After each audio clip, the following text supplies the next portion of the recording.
Teller's Isle of Misfit Joys. Let's meet our next holiday entertainer.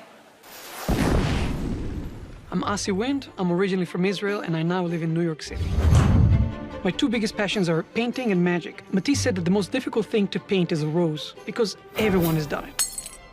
And I think magicians face the exact same problem. How do you do the same trick and make people care for it? Holidays usually mean time off for most people, but not for us magicians. That's the time when we're the busiest and we go out and entertain people while they're celebrating the holidays. I've known Penn and Teller for many years, and I'm really delighted to be on this show. Please welcome the playful and brilliant mind of Asi Wind. Thank you. You know, every magician that's been on this show has tried to fool Penn and Teller, and then they try to figure it out and explain in code how they think it's done. And I know what the rest of you must be thinking. You're thinking, why do they have to speak in code? That's rude. We also want to be included. We also want to know how it's done. That's why I'm going to show you a trick and explain exactly how it's done. So, Penn? Yes? I need you to choose a person we can trust, somebody from the audience. Oh, you want a regular audience person? A regular audience member, somebody... Oh, okay. Well, you got the sweater. Give her the sweater. Give me the sweater. You're seem fine. Do you mind standing in the very spot? And your name is? Trevor. Trevor, I want you to do me this favor. Imagine you have a deck of cards in your hands, okay? Hold them up. And do you want to pull out the number cards or the picture cards? What do you want to pull out? I want to pull out the picture cards. Picture cards. That means jacks, queens, and kings.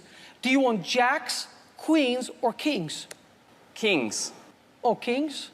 I'll give you a few seconds to think about it, okay? Just, you know, take your time. You don't have to rush, you know.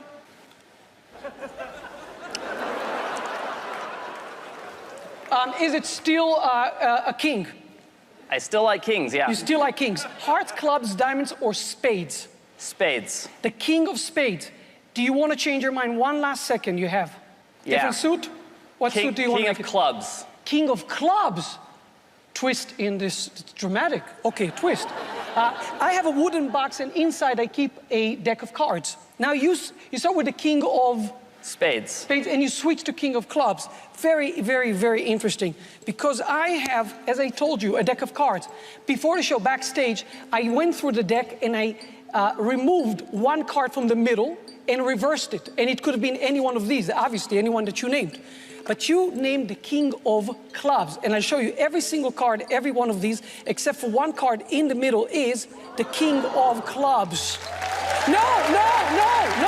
I was really sure you're gonna say king of clubs, that I took this card from a different deck. That's how sure it was. It's the only blue card in the deck.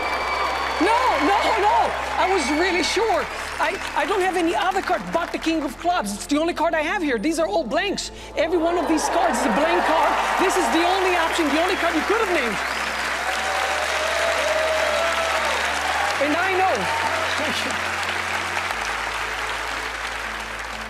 I know you love to examine cards, so these are for you. Happy holidays. Enjoy. Thank you. Enjoy yourselves. The first time I got fooled was when I was 13 years old. I went to a magic shop, and the man behind the counter showed me the first card trick I've ever seen. And I remember I was in awe. For me, it was a miracle. I said to him, "You gotta tell me how it's done." And he said, "Well, it's impossible. It's against the magician's code. But I can sell it to you for 50 shekels.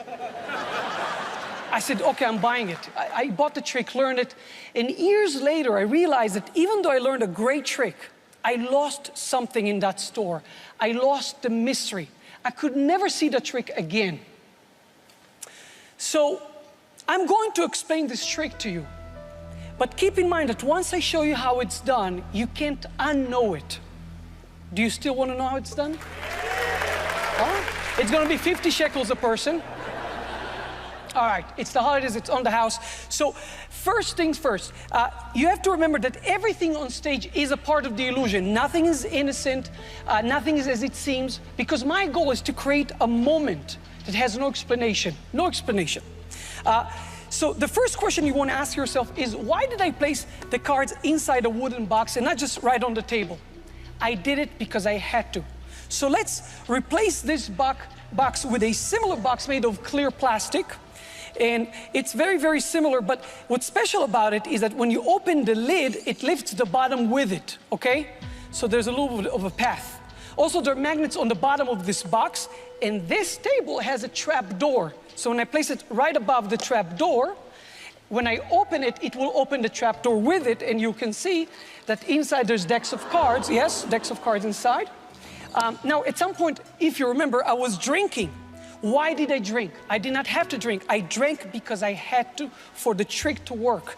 You see, this mug has a little bit, 4 magnets on the bottom, and underneath the surface, there's a disc, a circular gear. So if I place it right about here, and if I now turn the mug, it will cause all the decks inside to rotate, okay? You know what? Let me just give you a much better view on this so you can really understand. This is a very strong magnet, so you understand how this really works. As you can see, yes, you have all the decks in there, yes, and when I place it right about here and rotate that, then in every one of the 52 decks, there's 1 card reversed, and obviously I took, as you can see, 1 deck because that was the card you named, so I had to take that one.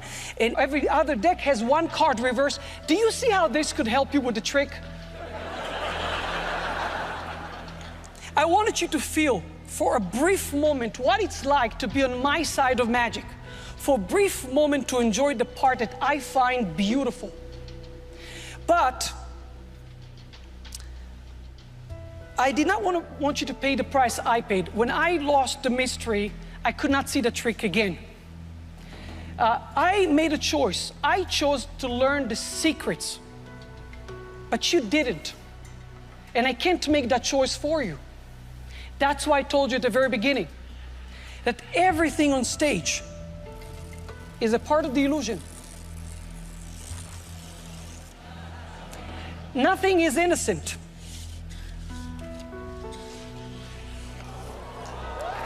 Nothing is as it seems. Thank you. Aussie wins! That was incredible. So you do all kinds of tricks. Yes. You come up with tricks. You do tricks. You make up tricks for other magicians. I do. How do you decide which tricks you're going to keep and which you're going to give to other people? I keep the good ones for myself. No, I'm kidding. Actually, it's a personality thing. I know there's a trick that they say, wow, that's a great trick. Will never work for my personality, for my type of show. Or sometimes it's just by design. Somebody wants a specific trick, and I say, okay, how do we achieve that? And then I work with that person to create that moment. So it's a collaboration more than anything, of course. That's amazing. Thank you. Have Penn and Teller been an influence on you? I think there's some fingerprints on this thing that are very much influenced by Penn and Teller, but also by one of my favorite magicians, Tommy Wonder, and many others, of course. And are there like magic tricks you'll see and you can't figure it out from other magicians? Unfortunately, it's rare. I want to. I like to be fooled. But is there at least one that takes you a long time? Because I've seen them, when somebody will fool them, they get so angry and they walk backstage. They're like, you have to tell us how it's done. But it's a good, it's a good anger. Yeah. It's a good one. No, it's the only kind of anger you want to have in your life. But they can't stand it. It's so exciting. It's really fun. They're like, you have to tell us. They're different. It's so cool. Well, I was astonished. Let's see what Penn and Teller thought. Sure. Guys. What a wonderful Christmas gift. Because you could have come on any show, anytime you wanted, and taken and won anytime. You've beat us backstage a zillion times. The trick you did with the iPhone, one of my favorites. Thank you. What I love about this is, forget about the method.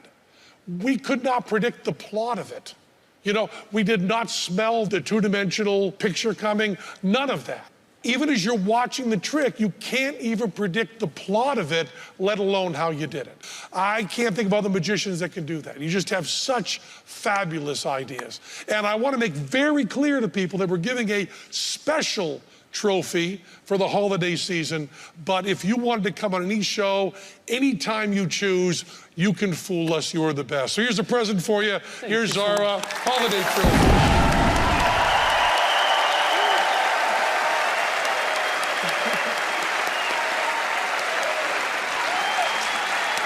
Thank you so much.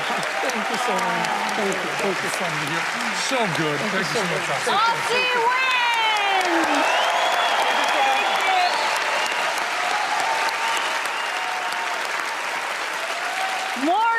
Yuletide tricks coming up, including a performance by the Mistletoe and Only Pen